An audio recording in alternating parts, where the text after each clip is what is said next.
All right, we're here at the Roof Conference, 3rd annual. Please tell people who you are, what you do, and how long you've been doing it.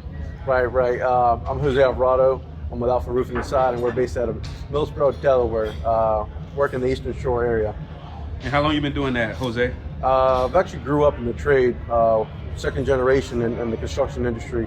You know, my dad's been in the industry for approximately 30 years, so he's left a great imprint in our area, and you know, big shoes to fill in with someone that's been in the industry for that long, and the skill and the networking that someone's been able to create for that long. It sounds like he laid a foundation for you, because a lot of kids, they don't want to take over their parents' business, but it was different from you.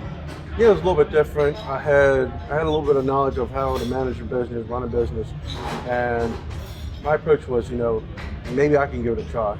And if I'm going to go for it, I'm going to go for it all the way through. And I think that was the best decision I've made so far in my life. Where, you know, I was pursuing a degree, you know, but what can a degree do for me that, you know, a skill set can overcome, you know?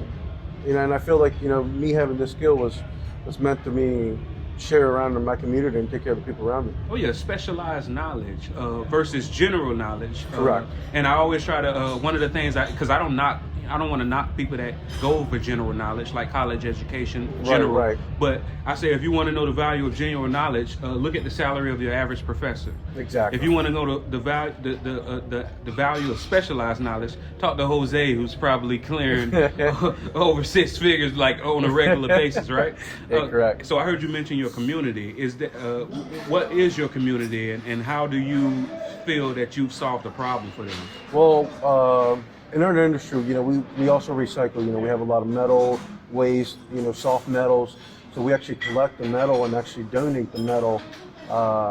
We take it to recycling centers, and whatever money we get to it, you know, we take it back and are able to help kids that, you know, have outstanding balances with their school lunches. You know, help families, you know, with, you know, have a Christmas, you know, because that's the hardest thing to nowadays, you know, where a lot of people don't have the support or don't have the financial needs in order for them to have a good Christmas. So that's just, you know, one of the small ways we're able to, you know, help our community. And I'm not looking to change the world, but if I can help one person at a time, it'll make a world of difference. So with the foundation that your father laid for you, with what you have going on now, what's one thing that you know now that you wish you knew when you first started doing it? Systemizing. Systemize the business, you know. Don't run it on people. Run it on systems.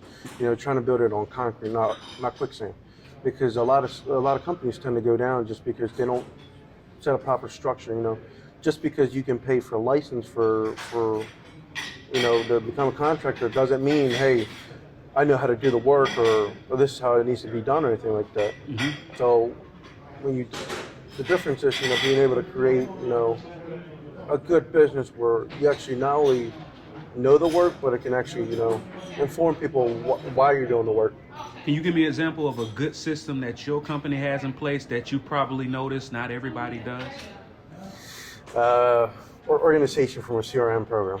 Okay. The way we run it, you know, the way we handle our insurance claims too. You know, it's just the process we follow through. It's just, even if I'm not here, I mean, I'm in Florida right now, and the business is continuing operating at home, and we're pushing 3 houses a day. I mean, it's that's because it's a system. Yeah, it makes it automatic. Exactly. For example, for a human, your breathing is on a system. Your heartbeat is on a system. You don't have to think about it. Correct. Let it work by itself. Absolutely. But walking is a chore. That's something that you manually have to do.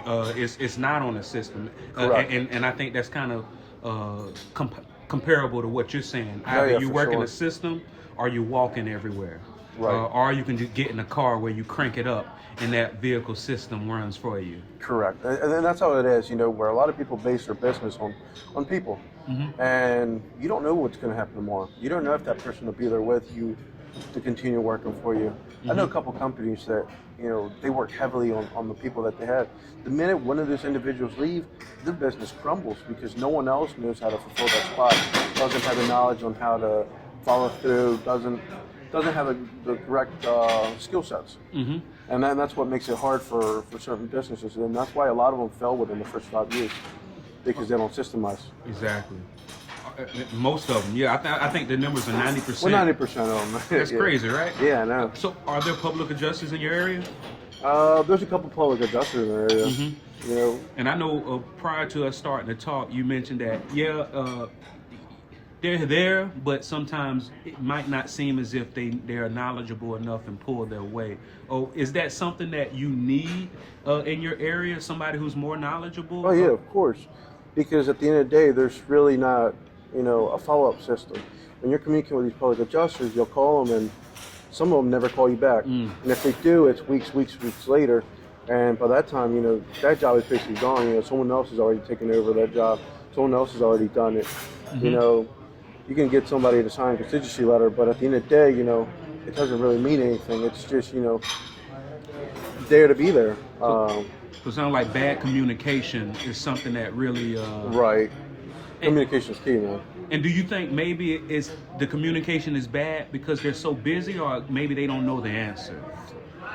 I think it's both. One is they overfill the pipeline. They're always trying to take more than what they can show, and sometimes they don't follow up with those older ones, and they just put more, put more into my system, but they don't think about, hey, maybe if I clear these out, these people continue coming to me, creating that relationship with these contractors, because we need you more than once. It's not, hey, grab this deal for us, help us follow the process, and be out. This is a continuous business. This is a business of repeat. Oh yeah, repeat relationships, repeat interactions, repeat engagements. Correct. Do you come to a lot of these types of conferences? We do. We were actually at the expo in Las Vegas this year. Great time. Wonderful people that I've met.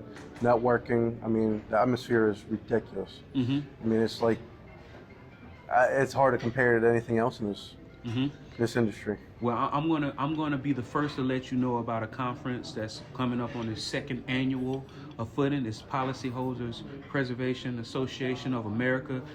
One of their differentiators is that they believe that they are training and aggregating some of the most knowledgeable public adjusters in our industry all over the United States. Do you think somebody in your field would be interested in attending something like that? I'm actually planning on having one of my own guys train to become a public adjuster, just because I want to make that difference. I want to change something in my business. Say, hey, instead of me chasing people down, people come to us. Hey, we need your services. And so, that same conference also has a 1-week boot camp as well. And when I tell you, the public adjusters I've encountered, myself included, when you get out of there, you come out of firing. So I'm going to let you go, man, because I know the conference is about to get underway. One more time, can you please tell people who you are and how to get in touch with you? I'm Jose Alvarado. I'm with Alpha Roofing and Siding. You can call us at 302-77-ALPHA. In what areas? We're based out of Delaware, PA, Maryland, New Jersey. Thank you so much, Jose, for No the problem. conversation. Thank you for your time.